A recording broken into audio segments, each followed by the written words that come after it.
Level 1. The Trial of the Grasses. You were 7 years old when your parents trade you away. Maybe it was to pay a debt, or maybe they just couldn't feed another mouth through the winter. They hand you over to a scarred stranger in a faded leather coat, and you never see home again. They bring you to Kaer Morhen, a stone fortress built into the jagged throat of the mountains. You think you've been brought there to learn how to fight, but first they have to break you down to the cellular level. They tie you to a cold stone table. They feed you mutagenic herbs, elderblood concoctions, and poison disguised as medicine. Your body violently rejects it. For 7 days, your fever burns so hot you can hear your own heart hammering against your ribs like a trapped bird. 3 out of every 10 boys survive this. The other 7 are buried in unmarked graves at the foot of the mountain. When the fever finally breaks, you open your eyes. The world is blindingly bright. Your iris has split into a vertical slit. Your heartbeat has slowed to a crawl, and the boy you were before is dead. Level 2. The First Blade. You are 14. You spend every waking hour on the trail. Your hands blister, tear, and harden into thick calluses. They put a steel sword in your hand and make you strike a wooden post 10,000 times until your shoulders burn like fire. They teach you the signs. Simple, crude magic, cast with a flick of your fingers. A burst of flame to ignite your enemies. A telekinetic push to break a line. A shield of force to buy you 2 seconds of life. They teach you toxicity, how to drink potions made of mercury, aconite, and monster bile that would instantly kill a normal human. You learn to read the small movements of a creature's shoulders before it pounces. You don't get a childhood. You get a blade, an alchemy kit, and a list of ways the world wants to kill you. Level 3. The trail begins. You are 18. They give you your medallion, a heavy piece of silver shaped like a snarling wolf, and point you toward the gate. You step out onto the path for the first time. You think you are a hero. You think people will look at your 2 swords, steel for men, silver for monsters, and see a savior. You are wrong. You walk into your first village looking for work, and the peasants spit at your feet. They call you a mutant, an abomination, a freak without a soul. They only talk to you when something in the dark is eating their children. Your first contract isn't an epic dragon or a majestic beast. It's a drowner in a stagnant, rot-filled swamp. You wade through knee-deep mud, choked by the stench of decay, waiting for a clawed hand to drag you under. You kill it, collect 3 silver coins, and spend 2 of them buying lard to fix the deep gashes in your leather vest. Welcome to the path. Level 4.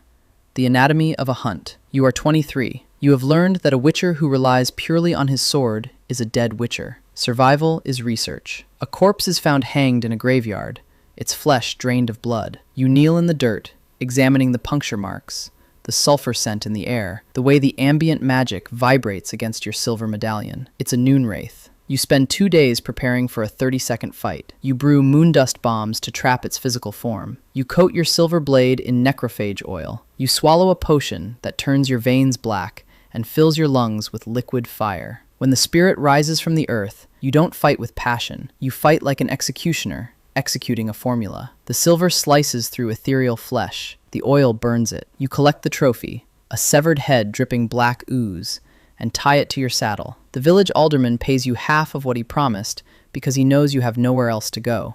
You take the coin anyway. You need to eat. Level 5.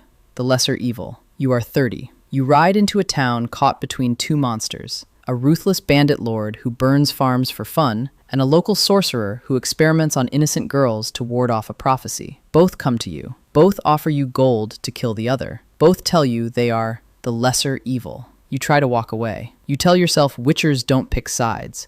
Witchers only kill monsters. But neutral ground crumbles under your feet. The bandits take hostages in the town square. You pull your steel sword, the one meant for men. You move faster than human eyes can track, cutting down 7 men in less than a minute. The snow turns red. You saved the town, but when you turn around, the villagers aren't cheering. They are throwing stones at you. They look at you with the exact same terror they felt for the bandits. You wipe the blood from your blade and ride out in silence. Level 6.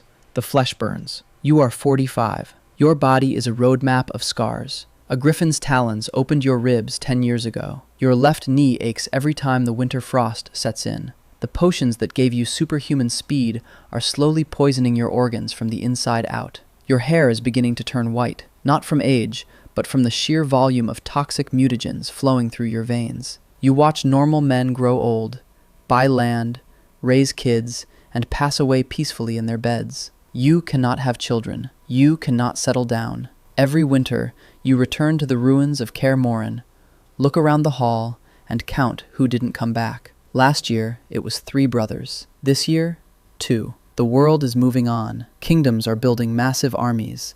Sorcerers are mastering politics, and the monsters are slowly fading into legends. But you remain, a relic of a darker age, waiting for a contract that will finally outmatch you. Level 7. The Beast of Toussaint. You are 60. You take a contract in the sun-drenched vineyards of Toussaint. The sky is blue, the wine is rich, and the knights wear polished armor that has never seen real blood. They treat you like a myth come to life. For a fleeting moment, you let yourself imagine what a normal life feels like. Then the contract reveals itself. It's a higher vampire, a creature older than the kingdom itself, capable of moving faster than thought, immune to silver, and smart enough to play you like a game of chess. You fight it in the ruins of an ancient castle. Your silver sword snaps in half, your Quen shield shattered like glass. You kill it, but it costs you everything. You drag your broken body back into the sunlight, your flesh torn to ribbons, your toxins almost failing you. The Duchess gives you a medal, a small vineyard, and a bag of gold. You sit on the porch at sunset, looking at your scarred hands, realizing you don't even know how to sit still without a sword in your grip. Level 8. No Witcher dies in his bed. You are 90. Your reflexes are a fraction of a second slower than they used to be. To a normal man, you are still a demigod. To a monster, that split second is the difference between life and death. You receive a contract for a simple fiend terrorizing a mountain pass. You know you should pass it up. You know your joints are stiff, your eyes are dimming, and your potions don't clear the fog like they used to. But there is an unwritten law among your kind. No Witcher has ever died in his bed. You trek into the dark woods alone. You drink your last swallow of swallow potion. You draw your silver blade. The beast steps out of the tree line, towering, red-eyed, and roaring into the night. You don't feel fear. You feel the familiar, cold rhythm of the sword in your hand. You step forward into the dark, and you fight, because that is the only choice you were ever given.